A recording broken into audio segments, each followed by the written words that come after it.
You've heard the name before, Vladimir Nabokov, probably in the context of Lolita, maybe even because of the Stanley Kubrick film. But today, we're talking about this masterpiece right here, Pale Fire.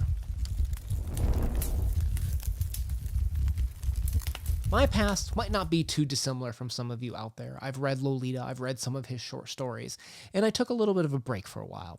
I realized he is just a better writer than I am reader, but I enjoyed the challenge of reading him, so it wasn't a matter of if, but when I would return to him.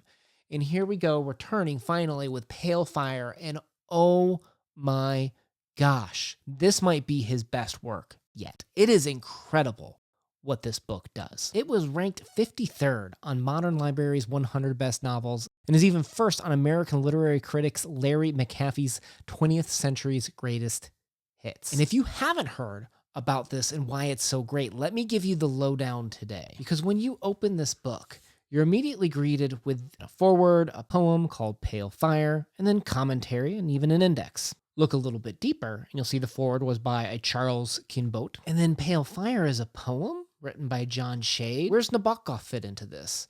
Well, that's the trick, okay? And that should tell you to be on your toes right away. This entire structure is the book, the foreword, the poem, the criticism, even the index are all in on this trick to get to you. When I say trick, that makes it sound cheap, like you're going to feel fooled, which is not what happens in this.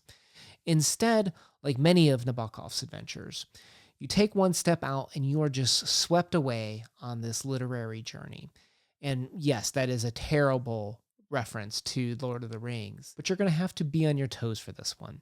Nabokov has constant illusions, and you're going to have to accept that he's probably better at English than you are, because what you're getting with this is an amazing story from front page to the end, where basically what he's doing is creating this fictitious author, John Shade, who writes a poem called Pale Fire.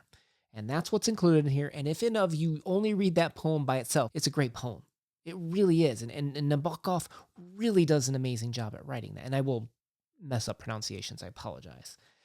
And then Kinbote, he knows John Shade. He was neighbors with John Shade. He could tell you all the truth that you need to know as a reader, where basically what he's doing is what a usual forward does of here's things to know about this author. And he tells us about how John Shade is very structured. He's kind of a predictable guy, married his high school sweetheart. And that's when things start to not line up. This poem, written in couplets, sets of two, has 999 lines. Well, where's that missing line? Was it redacted? Suddenly critics start coming out saying that maybe the last canto of the four cantos of the poem weren't written by him. Thus our problem as the reader. How much of Kinbote's story do we believe, and what is the real story here? I don't mean to boil this down to just a plot. I am trying to keep this spoiler free, but give you something that would entice you to want to check this out. Because Nabokov's writing is flawless. It flows. It's effortless. There are so many authors that will struggle and stumble, and even you can see kind of craft sentences around this unique little periodic clause or word that they want to use. It just flows off of the tongue, and you have to be on your toes, knowing references to Goethe, knowing references to the grasshopper and the ant. Nabokov doesn't baby you. He doesn't spoon feed you the information. You as a reader have to be on your toes, and it is a fantastic journey. Even if you don't catch everything, this is a book that was created to be returned to. Because how do you do this? Do you start from page one and move to the back? The answer is yes to that. Well, Kinbote's constantly telling you, well, refer to this line. Check out this thing that I wrote. Refer to this line. This is what we really mean. And there's even a part where it's a recursive. If you follow like the go to this line, go to this line, go to this line, you'll see that it's recursive and he just has you going in an endless loop. But that's the joy of this. And I want to leave you with two main questions. Questions that I wish I had been asked when I started this book. And something that I think is even valuable if you've already read this book. I think it's worth for you to have maybe a conversation with me in the comments down below. But the first question I have is, what is a critic's role with a text? We have Kinbote talking with a dead author's text at this point in time. Aren't all nonfiction books fantasy? And to an extent, isn't all criticism fantasy? It's something that we are drawing up internally. It's our personal reaction with a book. So how do we choose what criticism gets published and what criticism doesn't? And you'll see as you go through this and you read what Keen Boat writes, would this type of analysis actually be presented? Would it actually be published? No. But I think that allows us to ask the question of what is criticism's role with us even? When I think and try to define what a critic's role is, I usually like to think along the lines of a critic's role is to try to explain what the text means to us, to humanity. And one of the precursors of that is that it probably ought to be points that either are not apparent and the critic can shed some light on it. But what does that mean when some elements might appeal to hundreds of thousands of people and some points maybe only apply to a very niche, very small, unique group? Do both points end up making it into the analysis that gets published? Probably not. Usually it's those broader reaching points. And that's not to say that those are more objectively true. There is a lot of subjectivity into what we think is important and what we think should resonate with people and people's backgrounds. So the real question is, at what point are we as readers injecting ourselves into the text that we read? We'll see things that either resonate with us or we'll see characters that we like or dislike. Why? Do we know people like them? Are there things of them that we like and want to see represented across our own, life and our own relationships?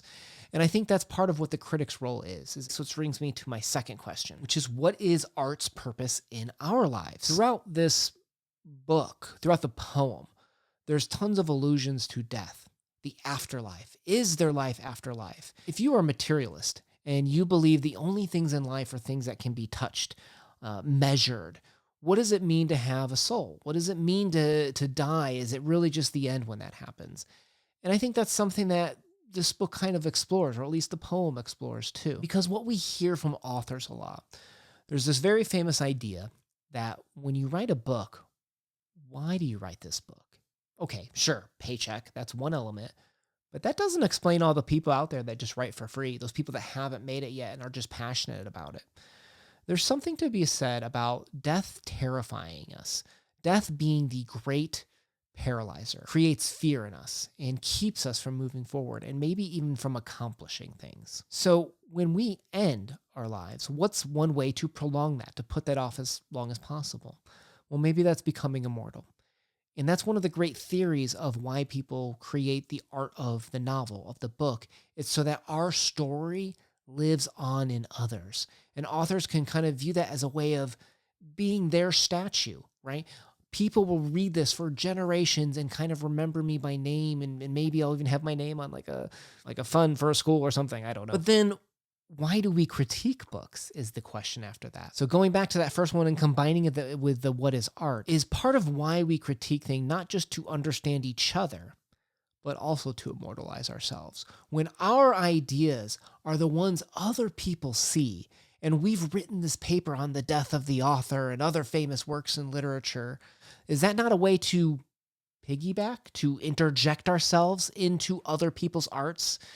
Is sometimes the concepts out of them more important than the actual book itself? It's kind of like, do you read for characters, plot, or ideas? And criticism is one of those ways that you can latch on and also immortalize your ideas into the general populace conversation. You think about these texts that students have to read semester after semester. It's not that teachers don't have original thought, but they will use typically trodden paths, which started with somewhere. And sometimes that comes back to a name of someone's idea of being immortalized. So that's my second question is, what does art mean? And what does it mean when we're trying to create these statues of ourselves so that we could maybe escape death? I don't know. This is just one of those books that when I finished it, I couldn't stop thinking about this for hours, days later.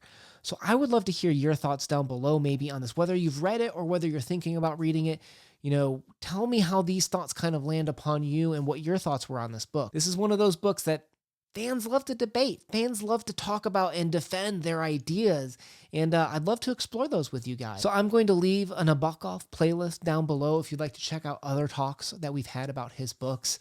This is just one that I thought was really interesting, and I'd really like to encourage others to read because It's a rare experience for a book to just really challenge me and just expand what I thought a book could accomplish.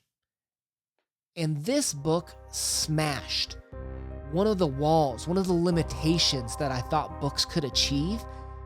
And I hope that that's something that you consider happening in your life, in your reading experience.